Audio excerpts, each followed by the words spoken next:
Hey everyone, welcome back to the studio. We had Graham Drew with us last time talking about Raidon in Calgary, and a lot of you guys had some follow-up questions, so he's back. Thank you for coming in. Thanks for having me. I think what's going to happen, you're going to read me some of these questions, and I'm going to hammer through them. Sounds great. Let's do it. Let's get after it.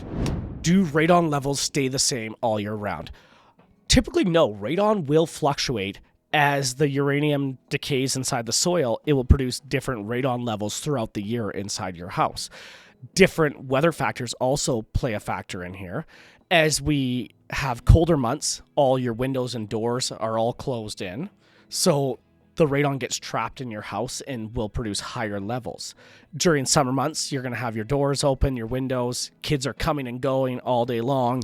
So levels are going to be usually significantly lower in the summertime. And it's not that the radon levels are lower in the house. It's just that you're going to test lower because of the other factors.